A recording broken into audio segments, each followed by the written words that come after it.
Très heureux de vous retrouver sur Sika. Mesdames et messieurs, bienvenue à cette spéciale édition sur les élections au Nigeria. Une initiative à retrouver désormais tous les jours sur Sika. Tout de suite, voici les titres. Le 28 mars prochain, les Nigérians seront aux urnes pour les élections présidentielles et législatives. Ils sont appelés à élire un nouveau président de la République après un report des élections initialement prévues en février dernier. Toujours au Nigeria, le président américain Barack Obama a appelé ce lundi les Nigériens à voter dans le calme. Tous les Nigérians doivent être en mesure de voter sans intimidation ni peur, a souligné le président américain. Enfin, dans cette édition spéciale exclusivement consacrée aux élections du 28 mars au Nigeria, nous irons à la découverte des portraits des deux principaux candidats, Goodluck Ebele Jonathan et Muhammadu Buhari. Nous démarrons ce spécial Nigeria par la visite du président ghanéen au Nigeria. Le président Goodluck Ebele Jonathan a accueilli ce lundi son homologue ghanéen John Dramani Mahama, président en exercice de la CEDEAO, la communauté économique des États de l'Afrique de l'Ouest, en visite de courtoisie en prélude à l'élection présidentielle en vue.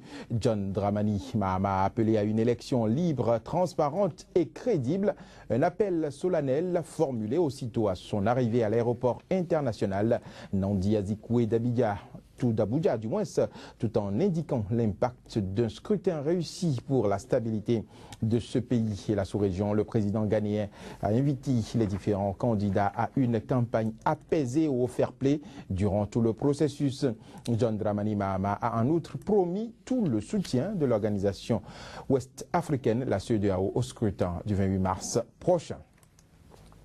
Les élections présidentielles du Nigeria du 28 mars prochain inquiètent donc la communauté internationale. Le président américain Barack Obama a appelé les candidats et les responsables nigérians à ne pas inciter à la violence. Tous les Nigérians doivent être en mesure de voter sans intimidation ni peur, a souligné le président Obama. C'était dans un message vidéo diffusé à moins d'une semaine des élections dans le pays le plus peuplé d'Afrique, miné par la montée des violences des islamistes de Boko Haram dans le nord. Suivons ici un extrait de l'intervention du président américain. Maintenant, vous avez une occasion historique pour écrire le prochain chapitre du Nigeria en votant lors des prochaines élections. Pour que les élections soient crédibles, elles doivent être libres, justes et pacifiques. Tous les Nigériens doivent être en mesure de voter sans intimidation ou peur. J'appelle donc tous les dirigeants et les candidats à faire comprendre à leurs partisans que la violence n'a pas sa place dans des élections démocratiques et qu'il ne faut pas inciter, soutenir ou s'engager dans quelque forme de violence avant, pendant ou après le décompte des votes. J'appelle tous les Nigériens à exprimer pacifiquement leur point de vue et à rejeter les voix de ceux qui appellent à la violence. Et quand les élections sont libres et équitables, il en est de la responsabilité de tous les citoyens pour aider à maintenir la paix, peu importe le gagnant. Des élections réussies et démocratiques aideront le Nigeria à relever les défis urgents auxquels vous êtes confrontés aujourd'hui. Boko Haram, un groupe terroriste brutal qui tue des innocents, hommes, femmes et enfants, doit être arrêté. Des centaines d'enfants enlevés méritent de retrouver leurs familles.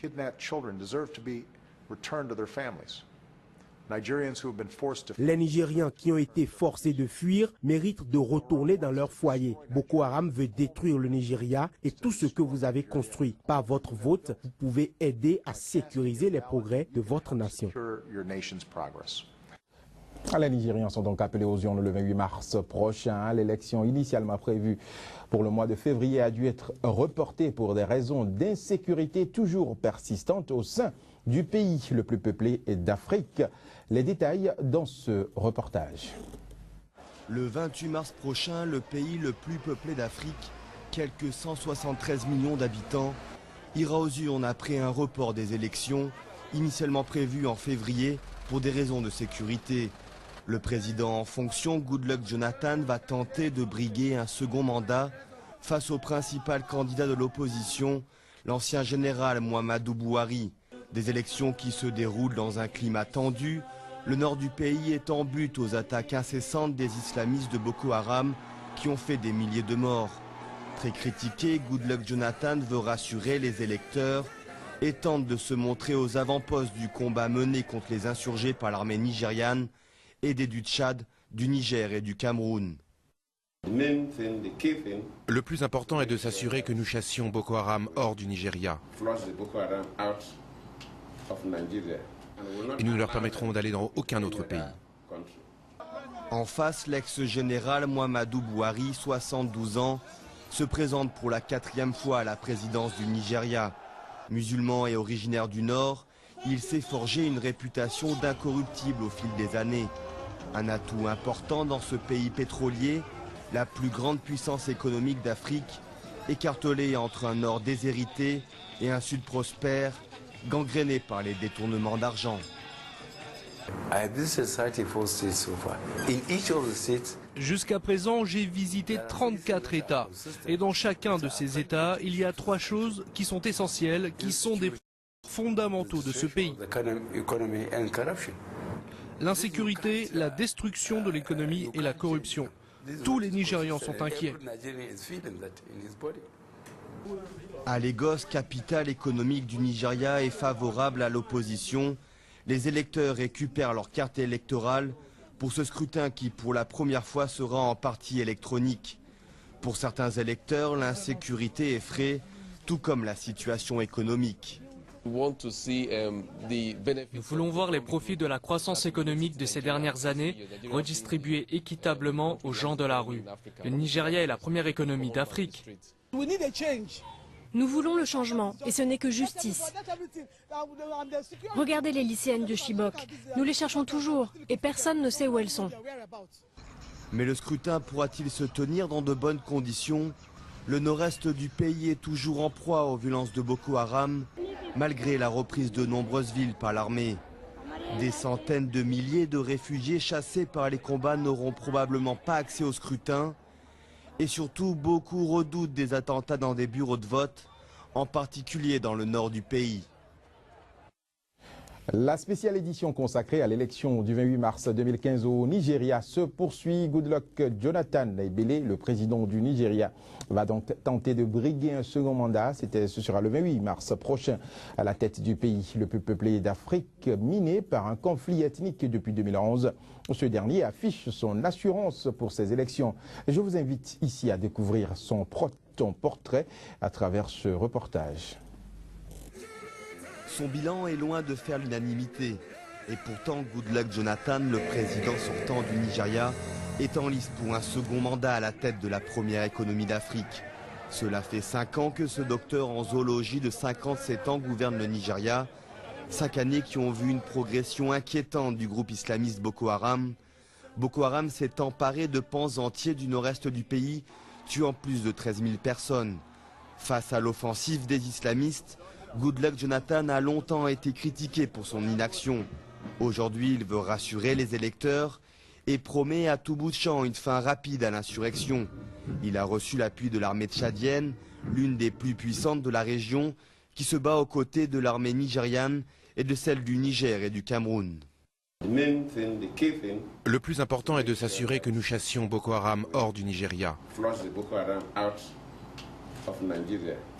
Et nous ne leur permettrons d'aller dans aucun autre pays. Une issue qui est loin d'être assurée, même si Boko Haram a subi des défaites ces dernières semaines. Les islamistes sont loin d'être le seul problème du président nigérian. Il est aussi accusé de n'avoir pas su lutter efficacement contre la corruption endémique dans ce riche pays pétrolier. Ici, l'immense majorité des quelques 173 millions d'habitants vit toujours avec moins de 2 € par jour, la manne pétrolière étant confisquée par un tout petit nombre. Malgré son bilan, ce chrétien originaire du sud pétrolier y compte toujours de nombreux supporters, un atout dans un pays aux nombreuses fractures ethniques et religieuses. À l'approche d'un vote qui s'annonce serré, le président s'est engagé à respecter le choix des électeurs. Reste à voir s'il tiendra ses promesses. Le principal challenger du président Goodluck Ebele Jonathan, c'est l'ex-général Mohamedou Buhari. Ce dernier portera les couleurs du principal parti d'opposition à la présidentielle du 28 mars prochain au Nigeria. Âgé de 72 ans, il participera à cette élection, la 4e du genre depuis le retour du Nigeria à la démocratie. Précisons que Mohamedou Buhari était à la tête d'un régime militaire dans les années 1980 au Nigeria. Son portrait dans ce reportage. Arrivé à la tête du Nigeria le 31 décembre 1983 à la faveur d'un coup d'État, le général Buhari avait à son tour été renversé lors d'un putsch en août 1985. C'était avant le retour de la démocratie dans le pays en 1999. Il avait alors déclaré une guerre contre l'indiscipline, mais ses adversaires se souviennent surtout de la chape de plomb de son régime militaire, certains parlant d'un État policier. Son régime a notamment été marqué par l'exécution publique de 3 Nigériens condamnés pour trafic de drogue sur une plage en plein centre de Lagos, la capitale économique. Buhari avait aussi fait arrêter Fela Kuti, le célèbre chanteur afrobeat et militant des droits civiques mort en 1997, ainsi que des hommes politiques influents soupçonnés de corruption. Au fil des années, il s'est toutefois fait une réputation d'incorruptible, atout important dans la première économie du continent, gangrénée par la corruption. Mohamedou Buhari était déjà le principal rival de Goodluck Jonathan à la précédente présidentielle en 2011. Des affrontements post-électoraux avaient fait 1 millier de morts. La victoire de Goodluck Jonathan avait provoqué la fureur des musulmans du Nord qui voulaient que la présidence revienne à l'un des leurs. Pendant la campagne, Buhari a été dépeint comme un dangereux islamiste par le Parti démocratique populaire du chef de l'État, mais l'opposant n'a eu de cesse d'accabler le pouvoir pour son échec face aux violences islamistes. Grâce à l'appui des armées des pays voisins du Tchad, du Cameroun et du Niger, il peut enfin se targuer de succès militaire contre Boko Haram. Selon des experts, des violences risquent notamment d'éclater dans le nord majoritairement musulman si l'ex-général, l'enfant du pays, perd et surtout si des doutes existent sur la transparence du scrutin. Si Goodluck Jonathan est déclaré vainqueur, la réaction de Buhari sera cruciale dans un pays souvent secoué par des violences post-électorales. Après 3 défaites à la présidentielle, Mohamedou Buhari est cette fois le candidat d'une opposition unie au sein du Congrès progressiste. Voilà, c'était donc la spéciale élection Nigeria sur Sika. Toute l'équipe de préparation et de réalisation se joint à moi pour vous remercier de nous avoir suivis. Retenez que c'est une édition spéciale qui se répétera tous les jours sur Sika. Retenez également que Sika, c'est l'information africaine en continu toutes les 30 minutes. Merci de nous avoir suivis.